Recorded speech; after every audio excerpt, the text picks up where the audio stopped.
नमस्कार, news times के इस बुलेटिन में आप सभी का स्वागत है। आपके साथ मैं हूं तृप्ति विश्वकर्मा।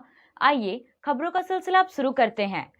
पश्चिमी सिंहभूम जिले के टोकलो थाना क्षेत्र के लौंजी गांव के पास जिला पुलिस और सीआरपीएफ के द्वारा माओवादियों के विरुद्ध चलाए जा रहे अभियान के दौरान पाइप बम ब्लास्ट में 3 जवान शहीद हो गए, जबकि 2 जवान गंभीर रूप से जख्मी हैं। जख्मी जवान को एयरलिफ्ट कर इलाज के लिए रांची भेजा गया है। घटना गुरुवार सुबह करीब 8:45 की है।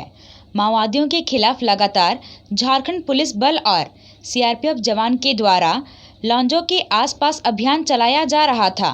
प्रतिदिन की तरह गुरुवार को भी झारखंड जगुआर की चार्ली कंपनी की टीम झरझरा बेस कैंप से लौजी पहाड़ी के ऊपर पुरानी टीम के जगह नई टीम अभियान के लिए जा रही थी। अभियान के दौरान भाकपा माओवादियों ने घात लगाकर हमला कर दिया, जिसमें झारखंड जगुआर के 3 जवान शहीद हो गए। वहीं 2 जवान गंभीर रूप से जख्मी हैं। घायल दोनों जवान का इलाज रांची के मेदांता अस्पताल में चल रहा है। माओवादियों के द्वारा यह हमला पाइप बम ब्लास्ट कर किया गया।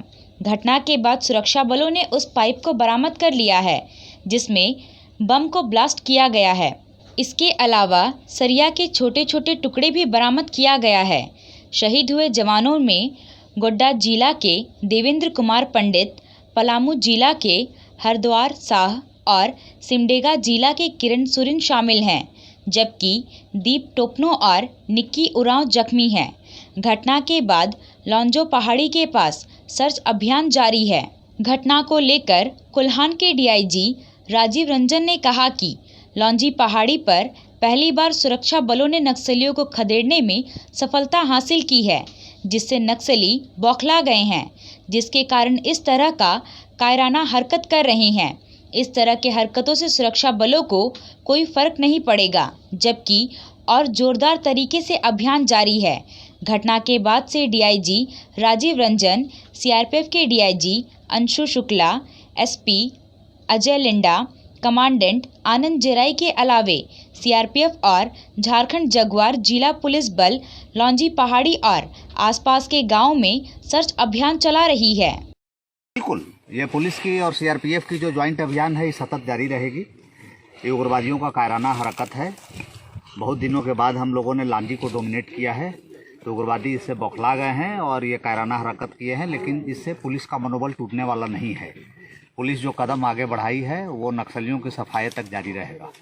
अभी तक मार्टियर 3 हुए हैं, 3 शहीद हुए हैं और 2 इंजर्ड हैं। झारखंड के डीजीपी नीरज सिन्हा ने कहा कि लौंजी पहाड़ी पर सीआरपीएफ और झारखंड जगुआर के द्वारा संयुक्त अभियान चलाया जा रहा है।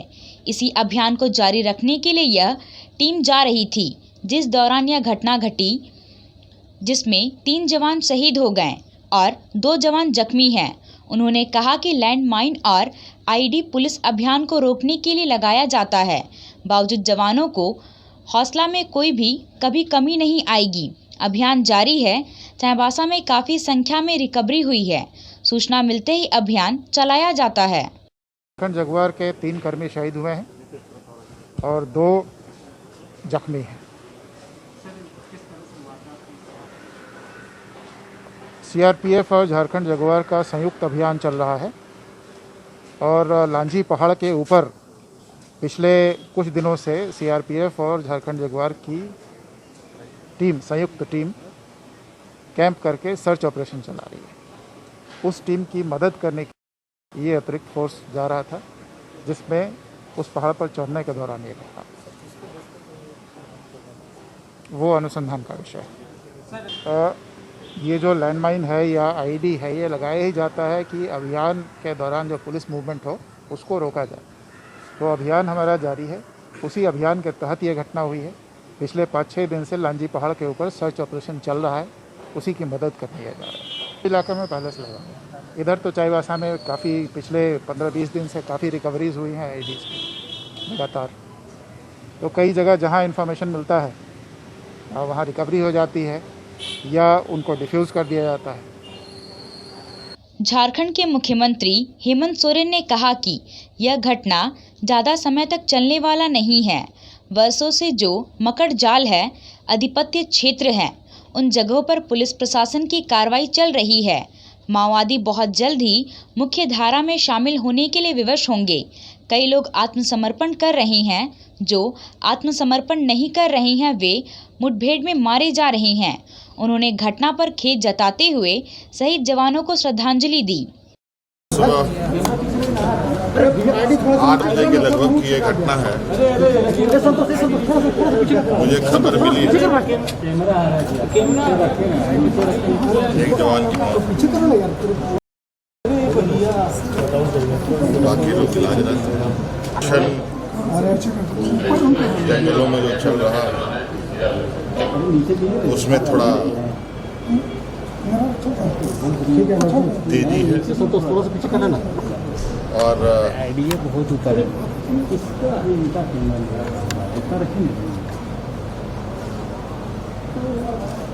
इसमें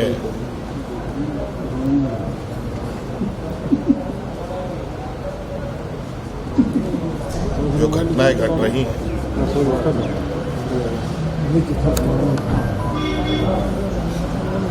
ये घटना बहुत ज़्यादा समय तक नहीं चलेगा और इन सब चूँकि इतने वर्षों से जो इनका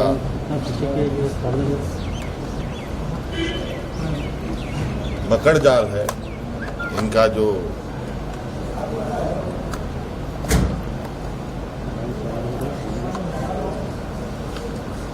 आधिपत्य क्षेत्र है, उन सब क्षेत्रों में अब पुलिस की पूरी कार्रवाई चल रही है और बहुत जल्द जिस तरीके से लगातार लोग इधर उधर भाग करके या तो पुलिस की शरणों में आ रहे हैं या आत्मसमर्पण हो रहा है या फिर मुठभेड़ में उनकी जानें भी जा रही है, ये भी आप देख रहे हैं। डिजिटल युग में अब मतदाता पहचान पत्र भी इलेक्ट्रॉनिक हो रहा है। भारत निर्वाचन आयोग ने मतदाता दिवस के अवसर पर इलेक्ट्रॉनिक मतदाता पहचान पत्र यानी ई-इपिक लॉन्च किया है। इलेक्ट्रॉनिक मतदाता पहचान पत्र पूरे देश में मान्य होगा। झारखंड के मुख्य निर्वाचन पदाधिकारी के रवि कुमार ने आज रांची में मीडिया से बात करते हुए कहा कि कोई भी मतदाता अपने मोबाइल, कंप्यूटर या लैपटॉप पर ई-इपिक को पीडीएफ फॉर्म में डाउनलोड कर सकता है। यह इलेक्ट्रॉनिक मतदाता पहचान पत्र निर्वाचन से संबंधित सभी कार्यों में मतदाता के पहचान पत्र के रूप में पूरे देश में मान्य होगा। हालांकि व्यक्ति का नाम किसी भी विधानसभा क्षेत्र की मतदाता सूची में दर्ज होना चाहिए। मुख्य निर्वाचन पदाधिकारी ने बताया कि नए निबंधित सभी मतदाताओं को ई-इपिक डाउनलोड कराने के उद्देश्य से 1 मार्च से आयोग द्वारा अभियान चलाया जा रहा है। यह 15 मार्च तक चलेगा। बीएलओ मतदाताओं के घर जाकर यह कार्य संपन्न कराएंगे। 7 और 13 मार्च को सभी मतदान केंद्रों पर विशेष कैंप का आयोजन भी होगा। नए निबंधित 1,20,788 मतदाताओं का ई-इपिक डाउनलोड कराना है। इसके लिए सभी जिलों में विशेष अभियान 15 मार्च तक चलेगा। झारखंड के गुमला जिले के घाघरा प्रखंड के नवडीहा बरटोली गांव के सुनील भगत और डुको गांव के अजय उरांव को दुबई में बंधक बनाकर रखा गया है। दोनों युवाओं पूर्व शिक्षा मंत्री गीताश्री उरांव ने आज मुख्यमंत्री से मुलाकात की। उन्होंने मुख्यमंत्री से इस मामले में पहल करने की अपील की। मुख्यमंत्री ने कहा कि यह एक बहुत गंभीर मामला है। इस दिशा में विदेश मंत्रालय से संपर्क स्थापित कर दोनों युवकों को मुक्त कराकर वापस लाने के लिए सरकार सभी समुचित कदम उठाएगी। पूर्व मंत्री ने मुख्यमंत्री को जानकारी दी कि उत्तर प्रदेश का रहने वाला मधुकर मिश्रा इसी वर्ष 28 जनवरी को दोनों युवकों को नौकरी का झांसा देकर अपने साथ ले गया था और 7 फरवरी को टूरिस्ट वीजा से दुबई पहुंचाया था। नौकरी दिलाने के नाम पर दोनों युवकों से 1.5 लाख रुपए लिए गए थे। वहां पहुंचने पर उन्हें कोई नौकरी नहीं दी गई। इसके बाद दोनों युवकों को कोरोना पॉजिटिव बताकर बंधक बना लिया गया। 31 मार्च को उनका टूरिस्ट वीजा समाप्त हो रहा है। पश्चिमी सिंहभूम जिला नियोजनालय की ओर से ITI परिसर चैवासा में विभिन्न पदों के 100 रिक्तियों के विरुद्ध चयन और नियुक्ति के लिए 8वीं से अधिक योग्यता धारकों को रोजगार का अवसर उपलब्ध कराने के लिए 8 मार्च को एक दिवसीय भर्ती कैंप का आयोजन किया जाएगा। भर्ती कैंप के दौरान कोविड-19 से बचाव के लिए प्रोटोकॉल का पालन होगा।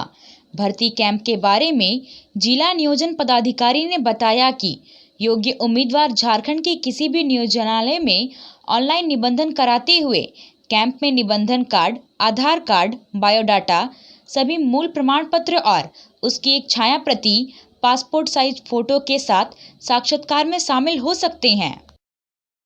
पश्चिमी सिंहभूम के उपायुक्त अरवा राजकमल ने ग्राम विकास योजना से संबंधित महत्वपूर्ण बिंदुओं पर बैठक की। बैठक में कई महत्वपूर्ण निर्णय लिए गए। उपायुक्त कार्यालय में हुई बैठक में परियोजना निदेशक समेकित जनजाति विकास अभिकरण सुनील कुमार, जिला कल्याण पदाधिकारी लक्ष्मण हरिजन मौजूद थे। उपायुक्त ने कहा कि उक्त योजना का मुख्य उद्देश्य जिला के वीर शहीद पोटोहो के गांव में पक्के मकान, शौचालय, नाली, शुद्ध पेयजल, शिक्षा, आंगनबाड़ी, विद्युत आदि का विकास किया जाना है। उन्होंने कहा कि कल्याण विभाग द्वारा संचालित शहीद ग्राम विकास योजना के तहत 105 आवास निर्माण, 3 सोलर जल मीनार, 1 सामुदायिक भवन, कुआं, रिपेयरिंग, पेवर रोड, 2 स्थान पर तालाब के समीप स्नान घाट निर्माण को लेकर प्राक्कलन पर विचार करते हुए तकनीकी स्वीकृति प्रदान किया गया है। पश्चिमी सिंहभूम जिला के टोकलो थाना लौंजी में माओवादियों के साथ हुए मुठभेड़ में शहीद झारखंड जगुआर का जवान किरण सोरेन की पत्नी के ऊपर दुखों का पहाड़ टूट पड़ा है। चक्रधरपुर अनुमंडल अस्पताल पहुंच शहीद किरण सोरेन की पत्नी ग्रेस टुट्टी का रो रो कर बुरा हाल हुआ है। सिमडेगा का रहने वाला किरण सोरेन झारखंड जगुआर में रहकर देश की सेवा में लगा हुआ था, तो वहीं उसकी पत्नी ग्रेस टुट्टी शिक्षिका के रूप में देश निर्माण का कार्य कर रही हैं। 2 साल पहले किरण और ग्रेस जीवन साथी बने थे। अभी परिवार बढ़ाने की योजना बना ही रहे थे कि माओवादियों ने इन दोनों के हसीन सपनों का गला घोट कर रख दिया। हर दिन की तरह किरण और उसकी पत्नी के बीच आज सुबह 7:30 बजे मोबाइल से बात हुई। किरण ने अभियान में जाने की बात अपनी पत्नी को बताई और कहा कि 2 दिन बाद वापस लौटूंगा, लेकिन उसे क्या पता कि आज की बात जिंदगी की अंतिम बात होगी। अभियान में निकलने के लगभग 1.5 घंटे के भीतर ही किरण माओवादी के हमले का शिकार हो गया और घटनास्थल पर ही उसने दम तोड़ दिया। घटना की जानकारी जब उसे मिली तो वह कुमारडुंगी प्रखंड स्थित कुमरिता स्कूल में थी।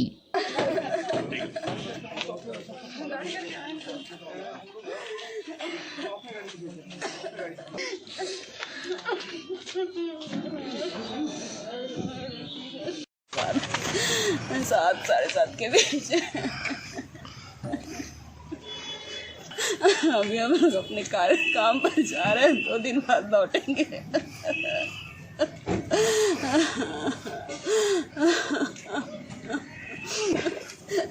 मैंने स्कूल में मुझे खबर दिया गया, मेरे ससुराल से फोन किया गया कि ऐसा घटना घटा है।